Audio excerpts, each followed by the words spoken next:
Hello guys! So panibagong araw, panibagong video naman tayo ngayong araw na ito. So ngayong araw, dito naman tayo sa ating rabitan. So ano ba yung gagawin natin dito? So ngayong hapon is ibibreed natin yung lahat ng breeder natin. So bakit natin ibibreed yung lahat? Na kung dati pa isa-isa lang yung pag-breed ko. So guys, kung napapansin nyo magde-December na kasi bare month na nga. So pagdating ng buwan ng December, medyo lalakas yung bintahan ng ating mga alagang rabbit na yung parang mga panregalo sa mga bata. So ganon. So ngayon, sasaktuhin natin. Parang ano lang to, yung parang pag-aalaga ng baboy, yung tinatawag nating fattening.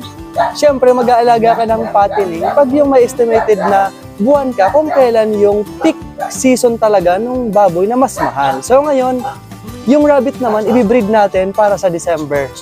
So, yun yung talagang peak season rin para sa rabbit, ngayon para regalo sa mga bata. So, yung inaalagaan natin ay meat type na rabbit. So, bakit ibibreed tapos ipanregalo pala sa bata? So, hindi naman actually na porket meat type na rabbit, hindi na pwedeng alagaan na pang pet. So, nakadepende pa rin yun sa mga tao. Saka yung pagkakakilala sa rabbit is pet talaga. Kaya lang, sa ngayon na na-introduce yung rabbit meat dito sa atin, parang yung ibang tao talaga hindi rin talaga matanggap na kinakain na yung rabbit sa ngayon. So ngayon, papakita ko sa inyo kasi i-breed natin. So kahapon, nung isang araw nag-breed na ako ng 3, ngayon mag-breed naman ako ng 2. Tara! So, kung natatandaan nyo, dyan tayo nag-breed dati. Yan yung 2 lalaki natin. So dyan tayo magsasalang ng babae. So kukunin ko na yung babae. Unang ipapasok. Sasara na natin. So, ayan. Automatic yan, oh. Bang! Oh, 1 pa. Next is itong brown. At ito yung pangalawa, yung brown. So, ayan. Tag-isa sila. Ayun yun, baliktad. Ayan, hintayin lang natin. Baliktad yung isa. Wawa naman. So, nung isang araw na gamit ko tong 2 lalaki kasi nung nag-breed ako, parang every other day ang paggamit ko sa kanila pag continuous yung breeding na gagawin ko. So yan, nakatag-isa pa lang. Antay-antayin natin. So pansin nyo yung kulay brown, medyo malikot rin. Parang komportable siya sa kulungan nung lalaki. Parang gustong-gusto niya rin kasi. Parang yun yung pinakahihintay niya rin bilang babae. Kasi yan, pangalawang beses ko pa lang yan na pag-breed. Isang beses pa lang siyang nanganganak. Etong nandito, pangatlo niya na to. Ayan, tinan nyo, nakikipaglaro pa dun sa lalaki, nakikipag-ikutan pa yung kulay brown.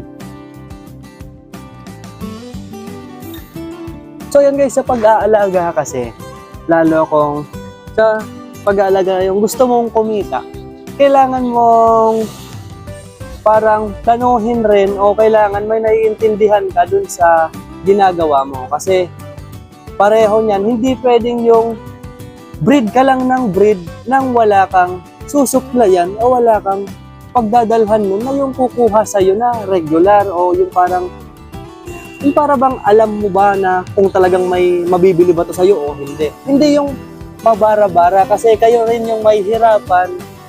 Kasi kayo rin yung may hirapan pag-aasikaso lalo kung sobrang rami na stock sa inyo kasi walang bumibili. So kailangan merong plano sa kada desisyon. So ito na pagdesisyonan ko, na-breed lahat ng rabbit ko para sa December. Kasi pag December talaga, maraming bumibili sa akin. So yan, sakto yan kasi pagdating ng December, nasa ano na yan, nasa 2 months na, so pwede ko nang i-release.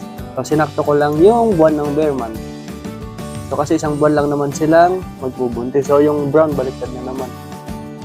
Yes, na-relax yung brown, no? Kalmado, nakatayo pa yung tenga. Oo, di ba? Gustong gusto niya. So yan, para ka lang, wala, naglilibang ka lang, nagdi-breed ka, nagpaparami sila, ikaw wala, nakatingin lang, relax lang. Parang enjoy. Kung minsan, pag pagod na pagod ka, pupunta ka lang dito, may hawak kang kape, yan, nare-relax ka pag nakikita mo sila, lalo pag sobrang rami na. Parang nakakawala ng pagod. Ay, yung isa parang ayaw na. So, aalalayan ko para pasampahan. Iaangat ko siya. Ay, nagulat yung lalaki. Itong nandito, ito yung pinakamalaki kong babaeng rabbit. So yung kilo niya is nasa, kaunti na lang magpa 5 kilos na. Yan, so nasa gilid kasi. So ayun kong kaunti, yan. Sige na, banat na. Oh, bitin siya. Ayaw ng babae.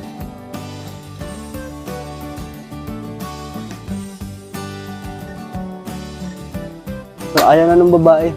Isang beses lang nasampahan. So, di na tumatayo yung buntot niya. Di niya itinataas ko. Kaya, papalitan ko ng babae. Pero, possible na buntis naman na yan. Kasi, isang beses naman naging successful yung pag-lead sa kanya. Pahinga mo na. Awat mo na. Balik muna tayo. Relax. So, ganun lang. Pag masyadong lumikot, kailangan nyo lang bitawan. Di naman yan yung pagbitaw, tatakbo ng mabilis, hindi. Yung sunod, ibang babae naman to. Yan. Parang ayaw rin So yun, kung ayaw niya, ibabalik ko siya bukas. Yan lang na. So guys, meron pa akong ituturo sa inyo. So kung bumibili kayo, ay kung meron kayong alagang rabbit, magkasama lang sila sa kulungan, silang dalawa babae at lalaki sa isang kulungan tapos maliit lang. Kung minsan wag kayong magtaka pag namatay yung babae, kasi hindi talaga yan may iwasan. Kasi yung rabbit is talagang kung sa malibog talaga kasi wala yung pinipiling oras, walang pinipiling lugar. So wala yung ibang gagawin kundi sampahan yung babae niyong rabbit.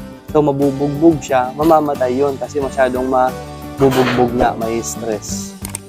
So yun guys, hanggang doon na lang muna. So antayin ko lang silang maka-tatlong beses.